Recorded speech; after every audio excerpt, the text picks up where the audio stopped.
like here I feel safe and it's okay to just to just be. And otherwise it just seems like I have to be on all the time.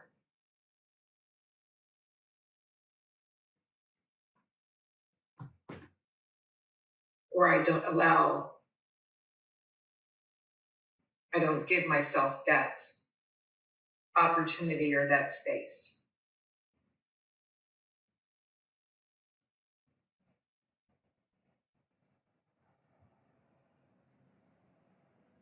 Because I don't have to be on all the time.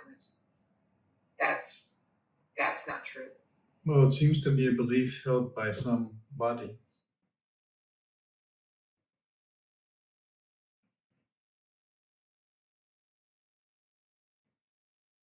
If you wish, we can together explore and discover the source of this confusion.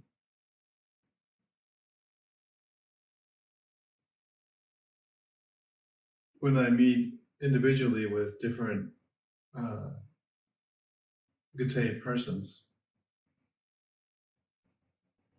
some of them have some kind of very intense psychoanalytical training, and so they are speaking with great conviction and intensity about parts and fragments and this and that.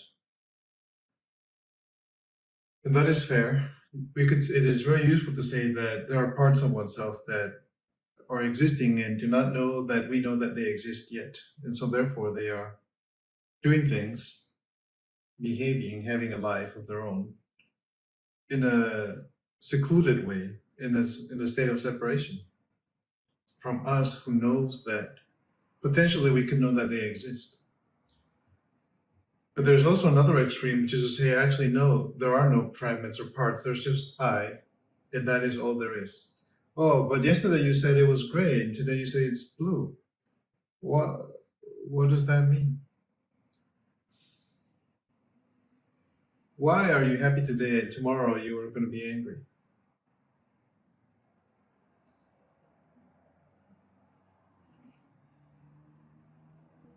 So it depends on which one is more useful for us, or something in between, maybe.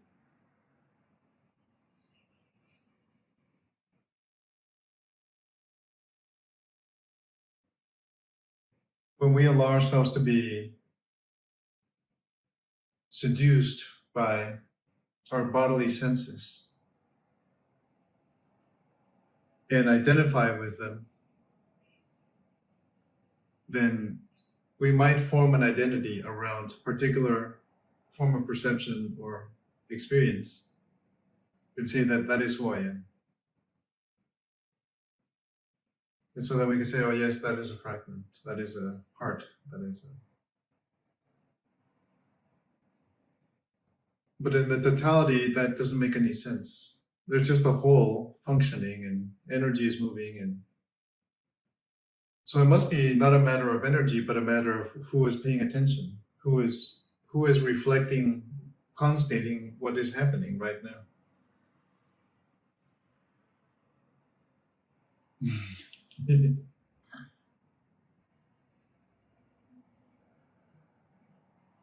So you're welcome to reason together right now about this. Maybe later somebody will say, oh, but you were saying something that was stupid. Look, I will show it to you. And then I say like, wow, I didn't know. So then our ignorance gets updated. And at the moment, then in retrospect, I have to examine my experience. Oh yes, I was saying that. Somebody might even show me a recording. Look, there you are saying that. It is wrong. And then, oh wow. Yes, you're right.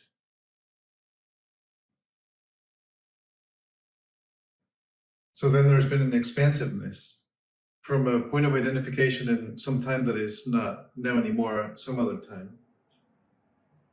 There was a localized sense of being separate and saying things which were ignorant.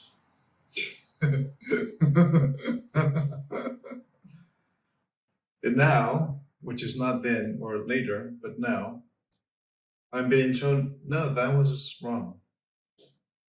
And so at that moment, it's the same intelligence removing itself from a localization, from a point of condensation or focus, in this case, to separation.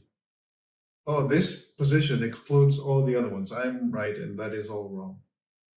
And then that has been partially disrupted or cracked or something. And I'm available. My sense of, we could say my sense of self is expanded, you know.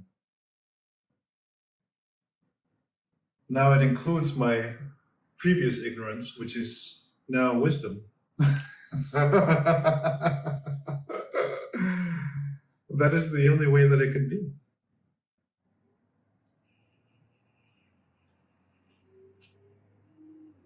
But are we afraid to be wrong, and that keeps us contracted? It's like we. But notice this word. I noticed that before when Karen was speaking, and it is like everything else. It's a subject of interest and curiosity, which does not presume rightness or wrongness. Oh, that is curious. Like, but here, when we say I, what does that really mean? Because we say I to many different, you see what I mean? We apply the label I to many things, which if somebody said, Federico, you said I then, and you were wrong. But now you're here, what do you say? I said, oh, I was wrong. And so these have to meet, these energies have to meet. We get disrupted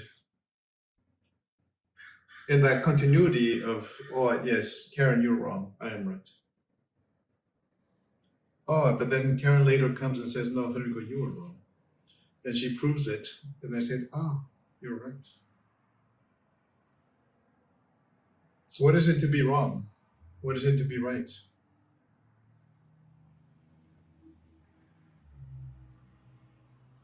Our perspective has changed.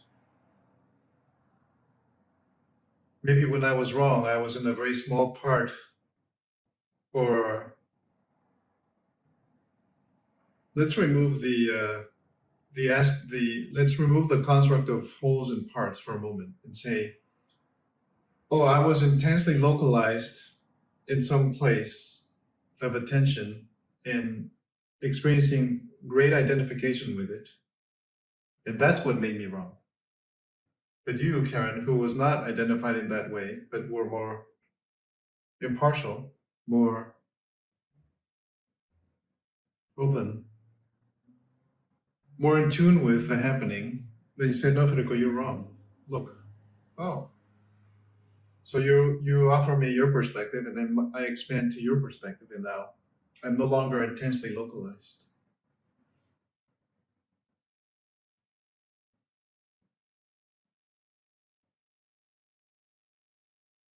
Maybe this could be a way of considering what the beautiful petting objects that psychotherapists have about parts. They petted them so much that they are now shiny and luminous. It could be a good point of departure, but if we only become fixated into that perspective, then it's very limited and limiting.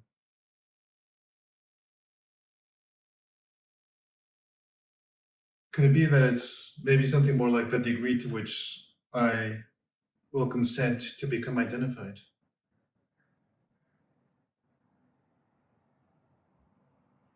Of course, out of ignorance, innocence. It's innocence.